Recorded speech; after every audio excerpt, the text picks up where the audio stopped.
নমস্কাৰ লুচেণ্ট আছলৈ স্বাগতম। আজি আমি 21 এপ্ৰিল 2025 কাৰেণ্ট এফেয়াৰ্ছ পাৰ্টটো ডিছকাছ কৰিম। আমাৰ প্ৰথমটো টপিক হ'ল 6301 intro for Jilla Parikhot and Anchalik Panchayat polls. In the last few days, the Panchayat election have been the cardinal current affairs, and the factual points as well as the conceptual points are important for prelims and mains perspective. Here কোৱা হৈছে 6001 candidates contesting for Jilla Parikhot আৰু Anchalik Panchayats.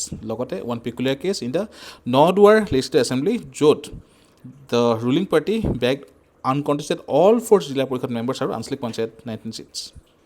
এই বছৰ Jilla Parikhot আৰু Anchalik Panchayat are political contest. That means ইয়াতে political symbol use কৰা হ'ব, okay, for the candidates. Whereas in the Gaon Panchayat it will be apolitical. That means Gaon Panchayat election political party symbol use কৰা নহ'ব, okay.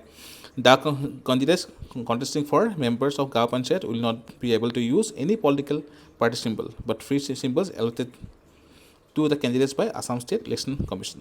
Or every Gaon Panchayat will have 10 members. ইয়াৰ বাহিৰে আমি already ভালেখিনি data discuss কৰিছোঁ, যেনেকৈ total 21,920 seats in the Gram Panchayat in this upcoming election. ইয়াৰ বাহিৰে 2192 seats in Anchalik Parikhot আৰু around 397 seats in Jilla Parikhot. Okay. ইয়াৰ বাহিৰে out of the total 35 districts, Panchayat polls are being held in 27. বাকীখনত কি আছে? Autonomous Council আছে। আৰু total voter কিমান আছে? Around 1.8 crore people are eligible to vote in this Panchayat polls. So এইখিনি data আমাৰ important হয়, factual data for prelims perspective. আমাৰ নেক্সট টপিকটো হ'ল the legend of Sati Sadhani. তো Sutiya dynasty, one of the important dynasty of the medieval Assam. They ruled in the country bounded on the west by river Sisi, a tributary of Subansiri, on the east by Brahmakunda, and the north by the hills, and on the south by Buridihing. So, ekhini amar prelims karone important. Sadhani was born in Sadia to King 𝐤𝐸𝐴𝐺, okay, by Dharmadhwaspal and Queen Srikanti.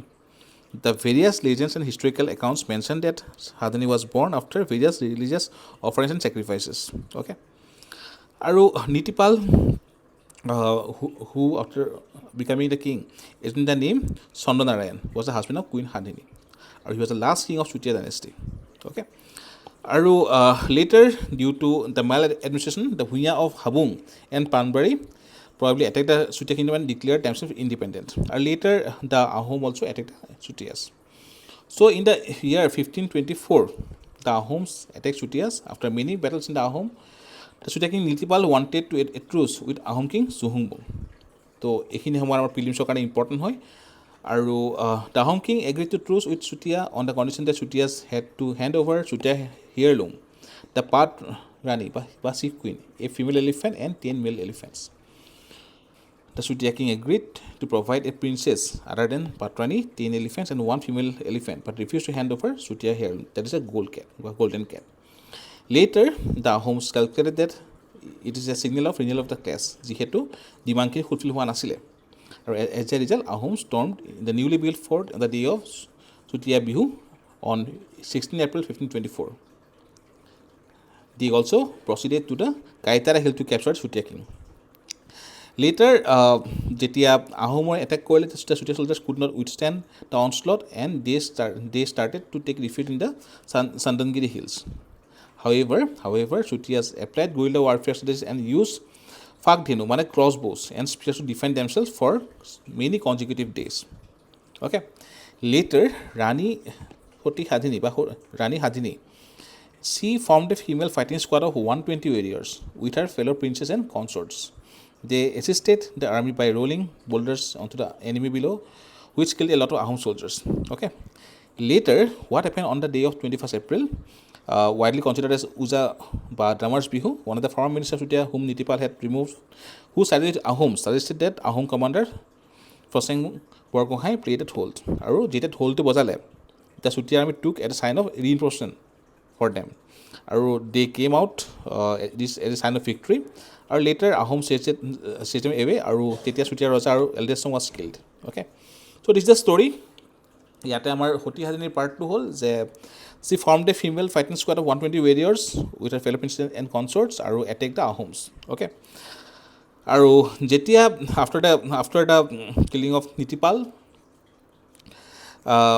when confronted with the proposal of marrying 𝐤𝐸𝐤𝐲, the Home Frontier Officer of Hodia, in the midst of impending defeat and reluctant surrender, Sadhani made the crucial decision of choosing death over dishonor and sacrificed her life by jumping from the Chandrakiri Hills in 1524. Okay, so যদি আমি চাওঁ আমাৰ এতিয়া 500 বছৰ, তো সেইটো হিচাপত আমাৰ ইম্পৰ্টেণ্ট হয় প্ৰিলিমছৰ কাৰণে, মেইনছৰ কাৰণে সমানে important. So' the hills, the years, then the নিয়ম of the kings etcetera are important for prelims. So this is the map of the Sutia kingdom. So মেইনছৰ কাৰণে ইম্পৰ্টেণ্ট হ'ব পাৰে. Next, similar article from Assam Tribune. So William Robinson, a British Baptist missionary, first published a sketch of history of Assam people. Or Sutia Burunji, an Assamese translation of in December 1850. So in 2022 APSC Mains অসমৰ বুৰঞ্জীৰ ওপৰত question আহিছিলে যে কি বুৰঞ্জী আছে etcetera importance কি হয়. তো আহোম বুৰঞ্জী বা কোচ বুৰঞ্জীৰ লগত এতিয়া আমাৰ চুতীয়া বুৰঞ্জী পাৰ্টটো আমাৰ ইম্পৰ্টেণ্ট হয় মেইনছৰ কাৰণে. Okay, the royal emblem of Chutias consist of a sword, a cat made of gold, and a shield, items of high significance in Sutia royalty. Okay, bestowed upon the Birpal, the founder of the medieval Sutia kingdom. Okay, আৰু it is found that in the 14th century, Jai, a Sutia leader, had established a Deoghar in 𝐤𝐸𝐬𝐧 in Shivsagar, the temple devoted to Lord Shiva and goddess 𝐤𝐸𝐽. So প্ৰিলিমছৰ কাৰণে important হ'ব এইখিনি, মেইনছৰ কাৰণে ইমান specific important নহয়. Next, Sarthebari, centuries old hub of handmade bell metal items. Now GI tag পোৱাৰ পৰাই আমাৰ এইখিনি বস্তু নিউজত আছে, মেইনছতো আহি গৈছে, প্ৰিলিমছৰ কাৰণে সমানে ইম্পৰ্টেণ্ট হ'ব. তো in this articles the origin of the bell metal industry in Assam আৰু লগতে recent GI tag etcetera has been discussed. তো আমি যদি চাওঁ ancient origin, the legends trace the origin of Assam's bell metal industry to the spread of Buddhism from Tibet, or the gifting of Kongkhapatra drinking vessel to King 𝐼𝐳𝐵𝐻 during Kumar Bhaskara's reigns. So আমি জানো যে লিখিত আমাৰ inscription পোৱা গৈছে যে ভাস্কৰবৰ্মনে around 26টা gift দিছিলে two 𝐼𝐳𝐵𝐻, তাৰে এটা কি আছিলে কংখপাত্ৰ. অ'কে, চ' ডেফিনেটলি আমাৰ সৰ্থেবাৰীৰ বেল ইণ্ডাষ্ট্ৰী বহুত বেছি পুৰণা হয়. In fact it is also written that a pair of portal or symbol, a magical instrument, was gifted to Hiuen San during his visit to Kamrupa. So যিখিনি আমাৰ বেল মেটেল ইণ্ডাষ্ট্ৰী আছে তাৰে আমাৰ অৰিজিন যদি আমি চাবলৈ যাওঁ তেতিয়াহ'লে এনচিয়েণ্ট আছামত পাওঁ আমি হৰ্ষবৰ্ধনৰ সময়ৰ পৰা, য'ত ভাস্কৰবৰ্মনে তেখেতক গিফ্ট কৰিছিলে কংখপাত্ৰ, আৰু অসমৰ পৰা হিউৱেন চানক দিয়া হৈছিলে a pair of portal. Okay, later during the Ahom era, it is known as the golden period of the bell metal industry in Assam, because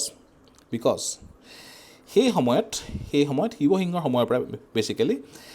চ' যিখিনি ইয়াতে কালচাৰেল ইণ্টিগ্ৰেশ্যন আছে of the bell metal industry, তেনেকুৱা utensil like কাঁহী, বাতি, তাল, বন্তি, গিলা, লতা, বটা etcetera were traditionally used by royal families. Okay, আৰু in the recent years, cooperative movement is very important for Sarthebari bell metal industry. In 1933, the Assam Samobhai Kohar Sangha Limited was formed under Kohiram Das and registered in 1939 under Cooperative Societies Act. Later, it was renamed as Assam Cooperative Bell Metal Utensils Manufacturing Society. It has now 12 branches across Assam. Okay, it is the oldest surviving cooperative society in Assam and has been instrumental in breaking the monopoly of middlemen. Okay, so 2023 the industry got the GI tag.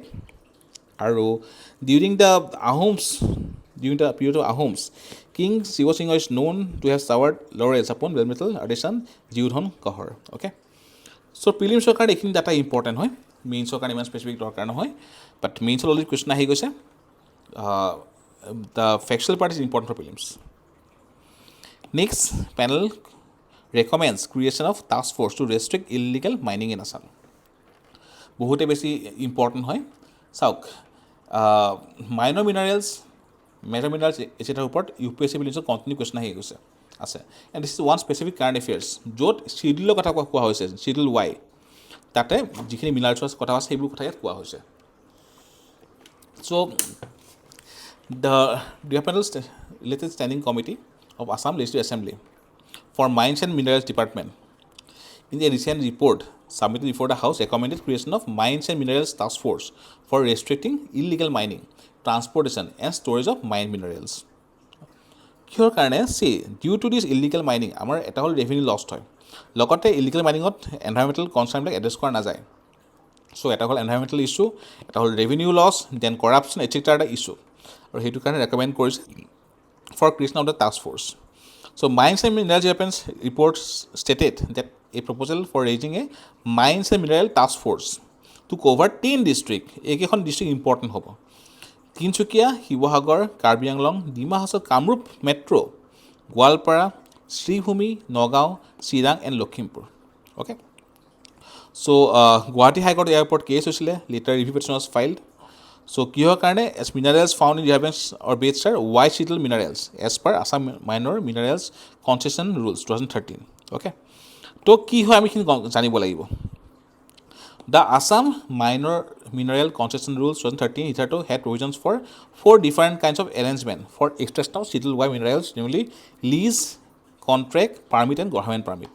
Okay, so ইয়াতে কি হয়, advance royalty was required to be paid at a source to the development by those intending to extract the minor minerals. Now ইয়াতে আমাৰ আৰু এটা important কি যে schedule কি কি আছে অসমৰ এই একখনত, কোনখন এক্ট? একখন হ'ল আছাম, এখন হ'ল Assam minor mineral concession act. Okay, concession act, এইখন 2013 এক্ট হয়। ইয়াৰে দুটা চিডুল বহুত বেছি ইম্পৰ্টেণ্ট, এটা হ'ল এক্স চিডুল, এটা হ'ল ৱাই চিডুল। অ'কে, আচ্ছা, ডিফাৰেঞ্চটো কি হয়? ডিফাৰেঞ্চটো হ'ল যে যিখন এক্স চিডুল আছে, যিখন এক্স চিডুল আছে তাতে কিছুমান আমাৰ মিনাৰেলছ দিয়া আছে, যেনেকৈ এটা আছে চেল। ইয়াত mainly in the X schedule ইয়াত মেইনলি কি কোৱা আছে? ইয়াতে কোৱা আছে ৰিগাৰ্ডিং দ্য মাইনৰ মিনাৰেলছ। কেনেকুৱা মাইনৰ মিনাৰেল? যিবোৰ ইণ্ডাষ্ট্ৰিয়েল আৰু স্পেচিফিক ইউজৰ কাৰণে ইউজ হ'ব, industrial and plus some specific use. Okay, well যিখিনি ৱাইত কোনবোৰ কোৱা আছে? ইয়াত ইণ্ডাষ্ট্ৰিয়েলৰ কথা কোৱা হোৱা নাই। Okay, so' minor mineral which are uses আদাৰ দেন ইণ্ডাষ্ট্ৰি। তো যদি ইণ্ডাষ্ট্ৰিত ইউজ হ'ব সেইবোৰ এক্সত আছে এক্স চিডুল, যদি ইণ্ডাষ্ট্ৰিত ইউজ নহয় তেনেহ'লে এইবোৰ ৱাই চিডুল। অ'কে, তো এক্স চিডুলত কি কি আছে? এক্স চিডুলত আমাৰ আছে, ইয়াতে আমাৰ আছে marbles, different types of marbles, then fuller earth material যিবিলাক অইল ইণ্ডাষ্ট্ৰিত ইউজ কৰা হয়, then lime shell etcetera are included in the X schedule. ঠিক আছে, then shale SHALE shale etcetera are included in the X schedule. তেনেহ'লে Y চিডুলত কোনবিলাক আছে? ৱাই চিডুলত আছে দ্য ভেৰিয়াছ মিনাৰেল ছাচেছ শিল, যিবিলাক আমি ইউজ কৰোঁ ঘৰ বনাবৰ কাৰণে, বা the gravels which are used okay for in bridges, roads, buildings etcetera. Then ordinary clay যিবিলাক কটেজ ইণ্ডাষ্ট্ৰিত ইউজ কৰা হয়। অ'কে, দেন অৰ্ডিনাৰী চেণ্ড, বালি, যিবিলাক ঘৰ বনোৱাৰ কাৰণে ইউজ হয় এটচেট্ৰা। ইণ্ডাষ্ট্ৰিয়েল ইউজখিনি নহয় দেই, অনলি মানে লোকেল ইউজ। দেন ইয়াৰ বাহিৰে বল্ডাৰ্ছ এটচেট্ৰা যিবোৰ ব্ৰিজৰ কাৰণে ইউজ হয়। তো দ'জ আৰ আণ্ডাৰ ক'ত আছে? Y schedule. আৰু ইয়াতে আমাৰ যিখন টাস্ক ফ'ৰ্চৰ কথা কৈছে সেইখন আমাৰ related to which schedule? The Y schedule. তো এক্স আৰু ৱাই চিডুল ইম্পৰ্টেণ্ট হয় for prelims and mains both, also' for the interview. So' ইয়াতে আমাৰ ইম্পৰ্টেণ্ট কি পালোঁ? এটা হ'ল দুটা চিডুল, এক্স চিডুল আৰু Y schedule of Assam mines and mineral concession act 2013। ইয়াৰ বাহিৰে আমি the 10 districts, Tinsukia, Sivasagar, Karbi Anglong, Dima Hasao, Kamrup metro', Goalpara, Sribhumi, Nagaon, Chirang, Lakhimpur, য'ত আমাৰ এই মাইন্স এণ্ড মিনাৰেল টাস্ক ফ'ৰ্চখন আমাৰ ইমপ্লিমেণ্ট কৰা হ'ব। Okay, next is cotton university secures prestigious ANRF pair grant. So' ANRF মানে হ'ল অনুসন্ধান নেশ্যনেল ৰিচাৰ্চ ফাউণ্ডেশ্যন, আৰু পেয়াৰ মানে হ'ল partnership for accelerated innovation and research. Okay, আৰু the grant has been conferred upon a consortium of 6 institutions, including JNU, Cotton University, TESP University, Central University of Punjab, Delhi Pharmaceutical Sciences and Research University, and Behrampur Universities as spoke institutes. Aru there will be grants. The pair grant will enable Cotton University to access high-end research infrastructure and domain expertise available at JNU and other partner institutions.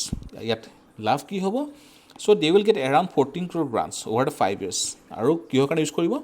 এটা হ'ল 400 MHz nuclear magnetic resonance spectrometer, photoluminescence spectrometer spectrophotometer আৰু inductively coupled plasma mass spectrometer. Okay, so these cutting edge facilities will significantly enhance the university's research capabilities. So অসমত এতিয়া ৰিচাৰ্চৰ ওৰিয়েণ্টেড আমাৰ যিখিনি investment আহিছে তাৰ কাৰণে বহুত বেছি ইম্পৰ্টেণ্ট, প্ৰিলিমছৰ কাৰণে ইম্পৰ্টেণ্ট, মেইনছৰ কাৰণে সমানে ইম্পৰ্টেণ্ট. নেক্সটটো হ'ল মৰাণছ, their history, culture, etc. Very important for prelims mains both. So yet কোৱা হৈছে in the article the term Moran is believed to have originated from a king Moran under whom a man named Medam established his kingdom at Lados before the advent of Sukafa. So prelims কাৰণে it is that important. The Morans occupied a strategic tract between Buridihing and Disang rivers and revered the Motok title, symbolizing bravery and honor. কোনে দিছিলে? The Khamti Singpho often referred to them as Motok. Okay. So during 12th to 16th centuries, they had close ties with Ahoms. Also, they have important role in the Moamuri rebellion. Okay, the Morans played a pivotal role during the Moamuri rebellion, particularly under Sokodev Gadadhar Singha's rule. They were among the first to rise against the elite oppression using rebellion to express resistance. Okay, so ইয়াৰ বাহিৰে the festivals and traditions discussed in this article is important. So Moran society celebrates Deka Bihu, তাৰপিছত গাভৰি বিহু. ইয়াৰ বাহিৰে they celebrated it separately, ensuring modesty and ritual control. Also, entry in villages from the outside was strictly prohibited. ইয়াৰ বাহিৰে there was a concept of Rati Bihu. Rati Bihu dance was once performed under strict traditional norms, but later evolved into to allow public performances. Okay, আৰু later the reformers যেনেকৈ Gunabhiram Barua mention already question আহি গৈছে. Gunaviram Burwa, etc. They started reforms in Assam in the cultural and socio-economic aspect, or for upliftment for the Morans. Prelims are kind of important. The next is Hindu Kush glacier melting. The Hindu Kush Himalayan region is the third largest repository of ice. The third pole. Okay. So the recent report, Hindu Kush Himalayan Monitoring Assessment Program, reports that up to 2/3 of glaciers may melt by 2100 if emissions are not curbed. So যদি ইমান বেছিকৈ melting হয় তেনেহ'লে ফ্লাডৰ issue হ'ব, etcetera. Also, the IPCC report warned of higher rate of warming in the Hindu coast regions. So potential impact এটা হ'ল hydrological ডিছৰাপশ্যন. চাওক যদি বহুত বেছি গ্লেচিয়াৰখিনি মেল্টিং হ'ব আৰম্ভ কৰে তেনে এটা হ'ল যে ফ্লাডটো হ'বই, ফ্লাড ইৰ'জন হ'বই, ডেমেজ ইনফ্ৰা হ'বই. So loss of agriculture হ'বই for flood. But at the same time, যদি এটা সময়তে গোটেইখিনি গলি যায়, গোটেইখিনি ৱাটাৰ আমাৰ ওলাই যায়, তেনেহ'লে পিছলৈ কি হ'ব? ব্ৰহ্মপুত্ৰ বেচিনটো ড্ৰাই হ'বলৈ আৰম্ভ কৰিব. ঠিক আছে, তো it will create shortages of water. ঠিক আছে, so' the melting of the glaciers is a potential disaster for the region. এটা হ'ল hydrological disruption, increase flood and erosion risk, damage to infrastructure, loss of agricultural productivity, etcetera. ঠিক আছে, ইয়াৰ বাহিৰে যিটো আমাৰ environmental disaster হ'ব যে due to flood and later drying up হোৱাৰ কাৰণে ইয়াত যিখিনি ফ্ল'ৰা আছে এণ্ড ফনা আছে, তো they will get affected. So' it is important যে আমি গ্ৰীণ হাউচ গেছ কমাবৰ কাৰণে চেষ্টা কৰোঁ, গ্ল'বেল ৱাৰ্মিং এড্ৰেছ কৰাৰ কাৰণে চেষ্টা কৰোঁ, এণ্ড পেৰিছ ক্লাইমেট ডিল আমি এচিভ কৰাৰ চেষ্টা কৰোঁ, so that we can control or we can at least try to address the melting of glaciers at a faster rate. The next is equator, cloud bands and monsoon. আমি আগতেও পঢ়িছোঁ এইটো, monsoon rains in India influenced by movement of cloud bands from equator. Okay, so চাওক, traditionally monsoon rains have been the primary source of water for India, providing about 80% of the country's annual rainfall between June and September. These rains are driven by movement of cloud bands from equator towards the north, controlled by the boreal summer interseasonal oscillation. Ki hoy? It's a monsoon pattern that moves convection from the Indian Ocean to Western Pacific during June to September. It controls monsoon's active and break by rainier dry phases, influencing rainfall and patterns and oceanic waves. Okay. So the recent IISc studies, Indian Institute of Science studies, shows that the strength of these cloud bands significantly affects their northward progression. Historically, it was believed that even minor disturbances at the equator would lead to consistent northward movement of cloud bands. However, researchers have now found that weak cloud bands at the equator often fail to propagate northward, challenging this long-held assumption. Okay. So the study highlights the robust northward propagation of BSISO occurs only when equatorial cloud band is strong. Weak হলে সেই মুভমেণ্টটো আমাৰ ইফেক্টটো আমি দেখিবলৈ নাপাওঁ. See, why it is important? ক'ৰ পৰা আহে? ইকুৱেটৰৰ পৰা আহে. চাওক, যদি আমি চাবলৈ যাওঁ monsoon actually let's a this is India মনচুনটো আহে কেনেকৈ চ' ইকুৱেটৰ ক্ৰছ কৰে ডিউ কইলিছ ফ'ৰ্চ যেন আমাৰ ৰাইট চাইডে যাবলৈ আৰম্ভ কৰে হয়নে চ' ইয়াত দুটা ডিভাইড হৈছে এটা হ'ল বে অফ বেংগল ব্ৰাঞ্চ এটা হ'ল আৰবান চি ব্ৰাঞ্চ হয়নে তো দিছ ব্ৰাঞ্চেছ উইথ চাম লোকেল জিএছটি এটচেট্ৰা ইম্পেক্টৰ কাৰণে ৰেইনফল দিয়া আৰম্ভ কৰে ইয়াতে খুন্দা খায় ইন দ্য আৰাকান য়মা এটা ছাইড সোমাই যায় বিহাৰ ৱেষ্ট বেংগল এটা ছাইড গৈ শ্বিলঙত খুন্দা খায় চেৰাপুঞ্জী মৌচুমীত সেইকাৰণে তাত বহুত বেছি ৰেইনফল হয় অ'কে নাও ইয়াত কি কোৱা হৈছে যেতিয়া এই cloud band equator cloud band যেতিয়া ষ্ট্ৰং হৈ থাকে তেতিয়া ইয়াতে আমাৰ পজিটিভ ইম্পেক্ট আমি পাওঁ মনচুনৰ টাইমত এক্টিভ এণ্ড সেই এক্টিভ ফেজটো ইয়াৰ বাহিৰে যদি বহুত ষ্ট্ৰং নহয় তেনেহ'লে সেই ইম্পেক্টটো বা সেই even minor disturbances at the equator would lead to consistent northward wind out of cloud bands যিটো আগতে ভবা হৈছিলে অ'কে নাও উইক ক্লাউড বেণ্ডছ আমি কি গম পাইছোঁ the weak cloud bands at the equator often fail to propagate northward challenging the previous assumption so' definitely equator ওচৰৰ পৰা আহিব যিহেতু আমাৰ এইখিনি কি হয় চাউথ ইষ্ট ট্ৰেড উইণ্ড হয় south east trade wind due to Coriolis force okay right ছাইডে ডিফ্লেক্ট হয় মনচুন হৈ সোমায় হয়নে তো ডেফিনেটলি এই ক্লাউডখিনি আমাৰ ওপৰলৈকে লৈ আহে বাট ডেফিনেটলি BSISO বা boreal summer intraseasonal oscillation is very important for prelims আৰু আমি ফাৰ্ডাৰ ইয়াৰ ওপৰত আকৌ ডিছকাছ কৰিম the next topic is environment ministry must roll back order on desulfurising coal plants তো a recent study by the National Institute of Advanced Studies commissioned by the Office of Principal Scientific Advisor has recommended that Union Environment Ministry roll back its 2015 policy mandating that all 537 coal-fired power plants to install flue gas desulfurization. Instead, the installation should be limited to plants using imported coal or coal with high sulfur. Now, কি হয় কাৰণে আগতে চাওঁ flue gas desulfurization কি হয় In this system, the sulfur compounds, particularly sulfur dioxide, are removed from the exhaust. This is done by the means of industrial process through the addition of absorbents. These can remove up to 95% of sulfur dioxide. The wet process has become a main method of FGD in large fossil fuel power plants. In this method, the flue gases are stream saturated with the absorbent in aqueous solution. Now, আমাক এইটো লাগে কিহৰ কাৰণে most fossil fuels contain sulfur. When fossil fuel is burned, the sulfur in concentration released to atmosphere. আৰু আমি জানো ইয়াৰ পৰা আমাৰ কি হয় এচিড ৰেইন হয় ইনফেক্ট তো এচিড ৰেইনৰ ই এটা মেইন ৰিজন হয় অ'কে বাট কি হয় some coals may contain up to 4% sulfur okay which is significant amount considering that a coal power station may burn in excess 5,000 tons of coal per day. So to address this thing, we need the flue gas desulfurization. So prelims are kind of important. Flue gas desulfurization, why we need that, etc. Next, demand for Delhi style GRAP, mane Graded Response Action Plan in Assam and Meghalaya. So it is given by Center for Efficient Governance. তেওঁলোকে recommend কৰিছে GRAP আমাৰ এইখিনি জেগাটো আনিব লাগে তো GRAP was approved in 2016 আৰু adopted as law in 2017 and is currently enforced by Commission for Air Quality Management.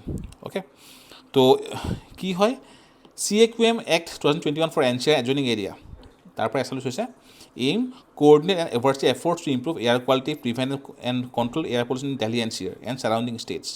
Jurisdiction Delhi NCR, Punjab, Haryana, Rajasthan and Uttar Pradesh. Power restrict activities impacting air quality, conduct research on pollution, issue binding direction, etc. Composition, chairperson কোন হয় secretary rank official, 5 ex-official members from Delhi, Punjab, Haryana, Rajasthan and UP, 3 full-time members আৰু members from NGO and technical research CPCB, ISRO, NITI Aayog, etc. Prelims কাৰণে important হয়. Now V2G, vehicle to grid is a system that where EV communicate with the power grid to return stored energy, enabling two-way electricity flow. Developed by the concept was first proposed in 1990 by Dr. William Campton and researchers at the University of Delaware. কেনেকৈ কাম কৰে grid to vehicle G2V. EVs from grid when electricity demand is low or renewable generation is high. Vehicle to grid when parked and connected EVs can discharge power back to the grid during peak demand hours. Smart charging utilizes time of use pricing to optimize charging during individual energy surplus. Significance of technology এটা হ'ল grid stability, supports grid balance by acting as distributed energy storage, boosts renewable energy in uses, energy resilience, economic incentives for the models, আৰু decarbonization push for India. So important P2G. Next, ancient rock sites discovery in Mizoram. ক'ত চাইটৱাল, চামকাই, খাউজাল আৰু চাৰ্টশ্বিপ districts, okay, য'ত human animal লাইফৰ ডেপিকশ্যন পোৱা গৈছে, seminal মটিভৰ ডেপিকশ্যন পোৱা গৈছে, etcetera. ক'ত at the Meitei village in Saitual district, the 𝐤𝐴 came across a rock cliff engraved with striking composition, a large central human figure flanked by smaller human forms, animals, gongs, etc. Lianpui village in the Samphai district, rock surface bore rich display of imagery, prominent human figure, smaller human figure, etc. In the Kanjali district, yat ki base mithun heads, etc. And at the Southri village, yat ki base carvings, etc. 2020 mention এনেকুৱা question এটা সুধিছিলে যে প্ৰিহিষ্টৰিক যিখিনি আমাৰ painting আছে তাৰ ওপৰত question সুধিছিলে. মেইনছৰ কাৰণে ইম্পৰ্টেণ্ট হ'ব পাৰে আৰু চাইটছ নেমখিনি প্ৰিলিমছৰ কাৰণে ইম্পৰ্টেণ্ট হ'ব. The next is waqf act issue. আমাৰ মেইন ইছ্যুকেইটা কি হয় সেইকেইটা ডিছকাছ কৰা হৈছে. কি ইছ্যুছ কি এটা হ'ল ভায়োলেশ্যন অফ আৰ্টিকল 26. তো the petitioner said that the new law violates article 26 the religious freedoms. Elimination of Waqf by use. The new law does away with Waqf by use for future dedications, restricting it only to registered properties. It raises concerns about properties long used for religious purpose but not officially registered. Power of district collector. The new act allows district collector to declare Waqf lands as government lands, altering their status before a court decision. Okay. Applicability of Limitation Act. The 2025 applies Limitation Act to Waqf properties, which prevents claims after a set period, reversing the 1995 Act's exclusion of it. So these four are the main issue raised by the petitioner. Next, judicial activism for overreach. See, key hoy judicial activism, it signifies a proactive role by judiciary, okay, in protecting the rights of citizens. Judicial overreach key hoy, it refers to instances where court exceeds their legal authority or jurisdiction by making decisions that should be left to other branches of government. যদি আমি কওঁ judicial activism, let's চে আমাৰ ইনফৰমেশ্যনৰ কাৰণে যিটো আমাৰ judgement আহিছিলে ৰাজধানী জাজমেণ্টৰ পৰা, those can be termed as judicial activism. Whereas যেতিয়া 2014 কোৰ্টে ডিক্লেয়াৰ কৰিছিলে যে এৰাউণ্ড 100 মিটাৰ বা 500 মিটাৰ হাইৱেৰ ওচৰত তোমাৰ ৱাইনছত থাকিব নোৱাৰিব, এটচেট্ৰা. তো এইবিলাক জেনেৰেলি ৰুল কোনে বনায়? লেজিছলেচাৰে বনায়. So that means those are the example of judicial overreach as per the jurist. Okay. Now, what is judicial restraint? It is the opposite of judicial activism. It is a theory of judicial interpretation that urges judges to limit their own power, emphasizing that courts should focus on interpreting the law rather than engaging in policy making. Okay. So recently, Vice President criticized the judiciary for overstepping its constitutional boundary and attempting to function as super parliament. Article 142 ki hoy? It enables the Supreme Court to pass any decree or make any order as is necessary for doing complete justice in any cause or matter pending before it. Example, Hamwari Devi versus others in 2002, Supreme Court provided Vishaka guidelines. Contrary about Article 142, so it's subjective interpretation. Complete justice under 142 lacks a clear definition. So there can be some examples of judicial overreach, etc. Amar strict separation of power amar nai. Right? Amar ki ase? Balance. Checks and balances. তো যেনেকৈ আমাৰ লেটছে supreme court জাজ appoint কোনে কৰে? এক্সিকিউটিভে কৰে. কোনে তেওঁলোকক dismiss কৰিব পাৰে? লেজিছলেচাৰে পাৰে. পাৰ্লিয়ামেণ্ট পাছ হ'ব লাগিব, হয়নে? তো চিমিলাৰলি সুপ্ৰিম কোৰ্টে যদি মানে যদি কোনোবা MLA MP এটচেট্ৰা তেওঁলোক কৰাপশ্যন কেছ আহে তেওঁলোকক এগেইনষ্টত জাজমেণ্ট দিব পাৰে, ৰাইট? চ' আমাৰ ষ্ট্ৰিক্ট ছেপাৰেশ্যন অফ পাৱাৰ নাই. Like the Montesquieu said in USA, amar ki ase checks and balances, but at the same time judicial restraint in place of judicial overreach should be adhered to. Or Article 50 amar kane important hoy separation of power between judiciary and executive. To WAVE Summit 2025, World Audiovisual and Entertainment Summit, it's a global event organized by Govt of India. Yet sectors include films, broadcasting, TV, radio, animation, etc. Emerging tech like generative AI, augmented virtual, extended reality, digital media platform, etc. supports the creative economy, valued at 30 billion, employs 8% of India's workforce. So anti-piracy challenge is a flexible initiative under Create in India Challenge, a part of WAVES. Organized by Ministry of Information Broadcasting, will be held in Mumbai, Maharashtra. Prelims are important. Next, International Big Cat Alliance headquarters to be set up in India. Agreement to provide India to host IBC headquarters. So IBC, International Big Cat Alliance, launched by India 2023 to commemorate 50 years of Project Tiger. Prelims are important. Members 5 countries, Nicaragua, Eswatini, India, Somalia and Liberia, has formally signed its framework agreement. Aim, conservation of 7 big cats: tiger, lion, leopard, snow leopard, cheetah, jaguar and puma. Out of these, 5 big cats are found in India. Other efforts for big cats: St. Petersburg Declaration on Tiger Conservation 2010, then TX2, doubling the world's wild tiger by 2022, India Project Tiger, Project Line, etc. Embrace mindful eating and combat obesity. So World Liver Day tagline ki hoy? Tagline to hold, but theme to hold, food is medicine. Prelims are important. Bhagavad Gita and Natyashastra of India now has 14 entries in the register. Kuntu UNESCO's Memory of World Program, launched in 1992 to preserve and provide access to documentary heritage of outstanding universal values. To Bhagavad Gita, part of Mahabharata, specifically within the Bhishma Parva. Structured a dialogue between Lord Krishna and Arjuna, considered to compose in 2nd or 1st century BC, comprised 7 verses across 18 chapters. Natyashastra, preserved at Bhandarkar Oriental Research Institute, considered the essence of Naitya Veda, an oral tradition performing arts comprising 36 verses, known as the Gandharva Veda. It deals with drama, Naitya, performance, Abhinaya, aesthetic emotion, Rasa, feeling, Bhava, and music, Sangita. Believed to be codified by Bharat Muni in 2nd century BC. Prelims are important. Preserving Heritage Site, World Heritage Day, 18 April. This year's theme is Heritage under Threats from Disasters and Conflicts, Preparedness and Learning from 60 years of ICOMOS actions. Okay. So World Heritage Sites, cultural sites 952, sites around the world 1223, natural sites 231, and 40 mixed sites. Okay. Our India total heritage sites 43, more on the tentative list 62, newest edition Moidams. Ekhini are first in 1993 Agra Fort, Taj Mahal, Ajanta Caves or Ellora Caves. Recently in 2024, India's literary milestone on the MoCap register. Ki hoy? In the historic achievement 3 of India's literary treasures, Ramcharit Manas, Panchatantra and Sarthebari Lochana, which is inscribed in 2024 memory of the World Committee for Asia and Pacific. So prelims are kind of important. Last, some factual details. Tator Bihu, US Vice President, begins 4-day India visit. So naam hudi debo pare JD Vance. Prelims are kind of important. Traditional dole marriage code hoy Patasar Kusi. Yar bahire Indian astronaut Subhanshu Shukla, all set for space travel. Okay, as a part of 𝐤𝐸4 mission. Okay, so prelims are kind of important ekhini. Aji current affairs ekhini ami hokala ko log pam. ধন্যবাদ.